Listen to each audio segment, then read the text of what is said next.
Hello दोस्तों, welcome to AK study notes. आप सभी दोस्तों का मैं अमित शुक्ला बहुत बहुत स्वागत करता हूं आपके अपने क्लास में। आज की इस वीडियो में हम आपको बताएंगे BA थर्ड सेमेस्टर के एंशंट हिस्ट्री जो प्राचीन इतिहास से बिलोंग करते हैं। जी हाँ दोस्तों, आज की क्लास में हम बात करेंगे प्राचीन इतिहास के संबंधित जितने भी आपके प्रश्न आते हैं वो जो आपके सिलेबस में हमने पहले चर्चा किया था। तो आज की क्लास में हम हर्ष के बारे में कुछ उनके टॉपिक के बारे में हम आपको आज यहाँ पे बताएंगे। तो चलिए चलते हैं आज के इस वीडियो के अंत में तक कि आज की क्लास में हम लोग क्या पढ़ना है, क्या चर्चा है और आज के चर्चा के विषय में क्या आपको पढ़ना है। तो दोस्तों, अगर हमारे चैनल में आप लोग नए हैं तो नए चैनल को सब्सक्राइब कर दीजिए और बेल आइकन दबा दीजिए क्योंकि आने वाले वीडियो का नोटिफिकेशन आप लोगों तक मिलता रहे। और जो हमारे चैनल में पुराने छात्र हैं वो एक दूसरे को वीडियो को शेयर करते रहिए। चलिए चलते हैं आज के क्लास की तरफ। और आज की क्लास में बहुत ही मज़ा आने वाला है और अच्छे से आप लोग देखते रहिए, वीडियो को अंत तक ज़रूर देखिएगा। तो प्रश्न आपका रहा दोस्तों कि हर्ष को उत्तर भारत का अंतिम महान हिंदू रक्षा कहा जाता है, इस कथन की विवेचना कीजिए। बहुत ही बढ़िया प्रश्न है, ये आपके पेपर में बहुत बार पूछा गया प्रश्न है, इसीलिए मैंने आज आपको यहाँ पे लॉन्ग आंसर का प्रश्न आपके बीच में लेके आया हूँ। तो ये विशेष ध्यान दीजिए कि ये प्रश्न कैसा है और कैसे हम लोग को पढ़ना है। तो इसको मैं शॉर्ट और अच्छे से यानी कि 5 शब्दों में बना दिया है। अच्छे से आप लोग इसको लिखिएगा और अपना जो आने वाले पेपर है वो उससे भी हल्का करने की कोशिश कीजिए। जहाँ तक मेरी पूरी कोशिश थी कि आप लोग को बिल्कुल नॉर्मल करने का और अच्छे से आप लोग तैयारी कर लीजिए। यानी कि प्रश्न है आपका, हर्ष को उत्तर भारत का अंतिम महान हिंदू रक्षा कहा जाता है, इस कथन की विवेचना कीजिए। आंसर में है आपका कि हर्ष का मूल्यांकन। पहला हेडिंग आपका आता है कि अंतिम हिंदू सम्राट। हर्ष को उत्तर भारत का अंतिम सम्राट कहा जाता है, मगर यह बात आंशिक तौर पर सही है या गलत है। ह्वेनसांग के विवरण में पता चलता है कि वह प्रारंभ में शैव था लेकिन बाद में बौद्ध धर्मानुयायी हो गया। निसंदेह उसने हिंदू धर्म के महान सिद्धांत अर्थात दान ही धर्म है, यानी उन्होंने कहा है कि दान ही धर्म है, को अपनाया तथा दीन दुखियों को सेवा की। तो ये हर्ष की जो अंतिम हिंदू रक्षा के बारे में कहा है वो आपको यहाँ पे बताने का प्रयास किया है। उसने धार्मिक सहिष्णुता की प्राचीन हिंदू शासकों को परंपरा को जारी रखा। उनकी सत्ता को विस्तार सारे देश में नहीं हुआ था। वह सही है कि उसने नेपाल और कश्मीर को छोड़कर लगभग सारे उत्तर भारत का अपना अधिकार जमा लिया। जैसे कौन कौन से राज्य थे? राजस्थान, पंजाब, उत्तर प्रदेश, बिहार और उड़ीसा उसके प्रत्यक्ष नियंत्रण में थे, परंतु उसका प्रभाव काफ़ी बड़े क्षेत्र पर था। ऐसा लगता है कि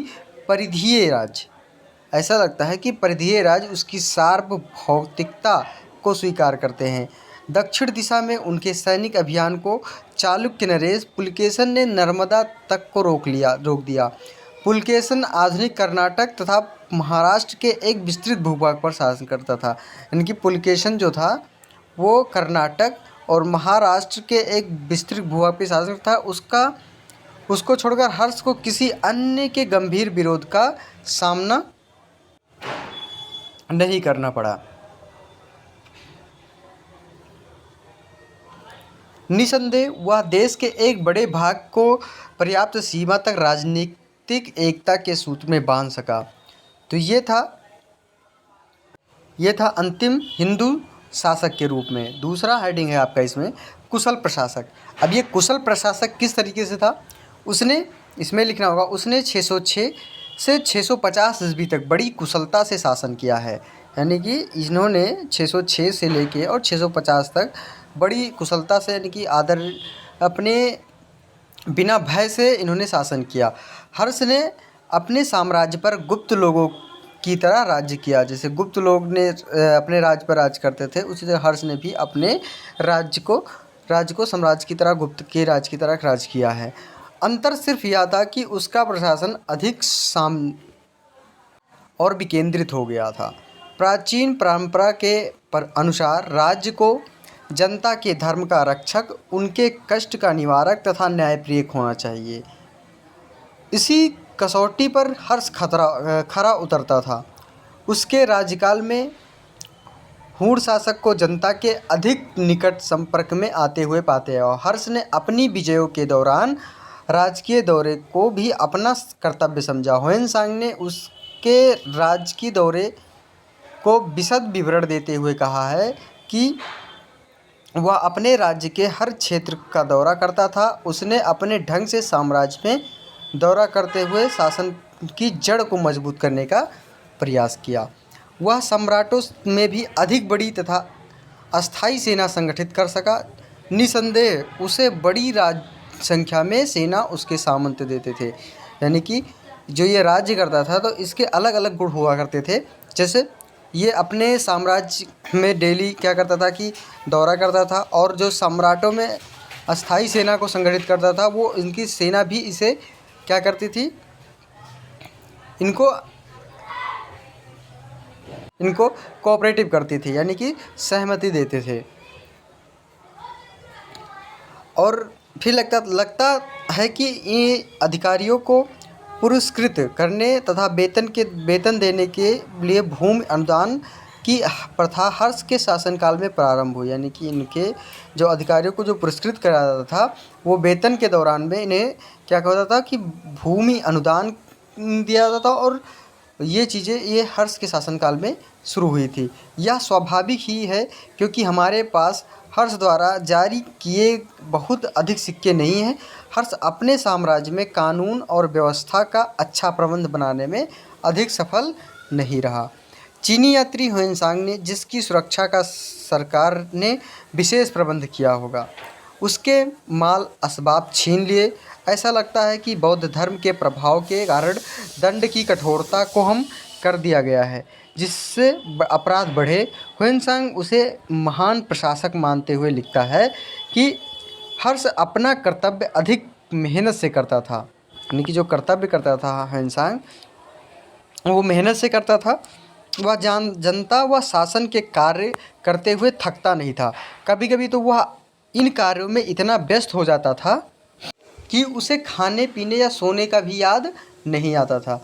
आधुनिक इतिहासकार रमेश चंद्र मजूमदार के अनुसार कहा गया है कि वह हर्ष निसंदेह प्राचीन भारत का एक महान सम्राट था। वह महान सेनापति और न्यायप्रिय शासक तो था ही, किंतु धर्म और शिक्षा के आश्रयदाता के रूप में वह महान भी था।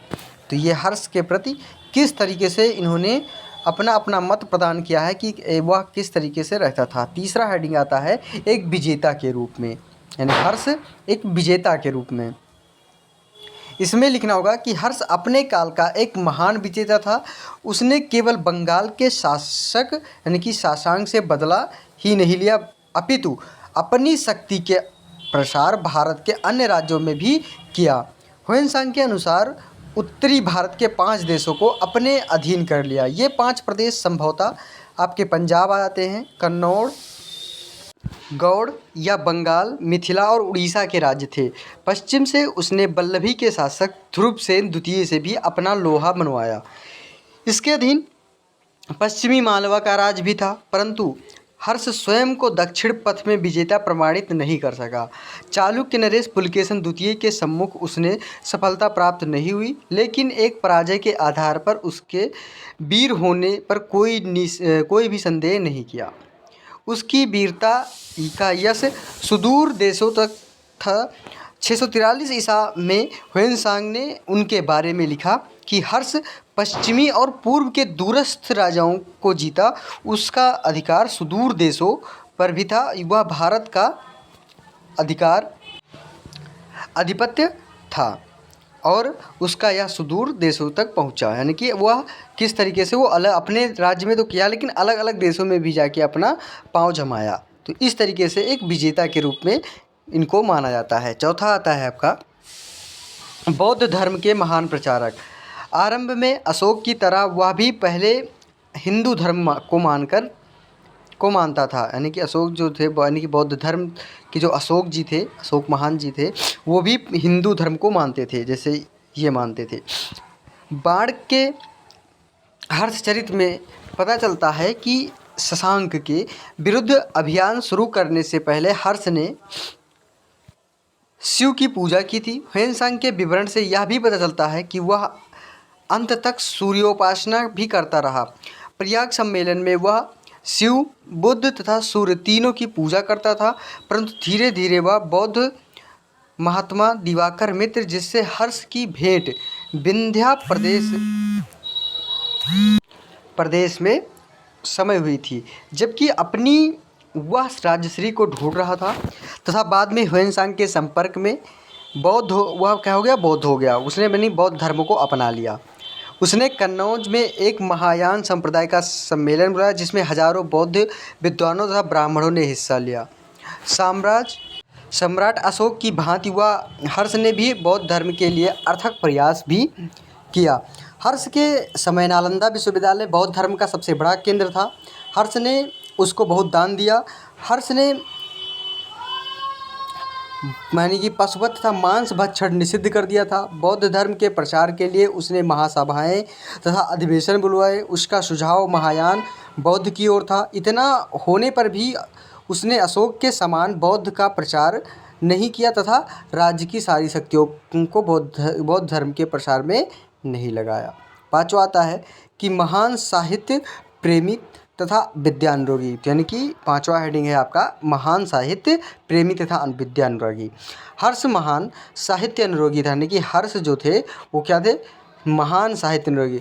Doctor B.A. स्मिथ जी के अनुसार कहा जाता है कि हर्ष न केवल योग्य साहित्यकारों का उदार आश्रयदाता था, वरन वह स्वयं भी एक उच्च कोटि का लेख और विशारद तथा सुविख्यात लेखक था। उसने नागानंद, रत्नावली तथा प्रियदर्शनी नामक 3 ग्रंथों की रचना की थी। कौन कौन से, ये भी इम्पोर्टेंट है, यानी कि पहला आता है आपका नागानंद, दूसरा रत्नावली, तीसरा प्रियदर्शिका। ये 3 ग्रंथ इसकी महत्वपूर्ण है। और इसके कभी कभी पूछे कि हर्ष के 3 जो रचना थी उनके रचना के बारे में बताइए। उसका फिर आता है आपका,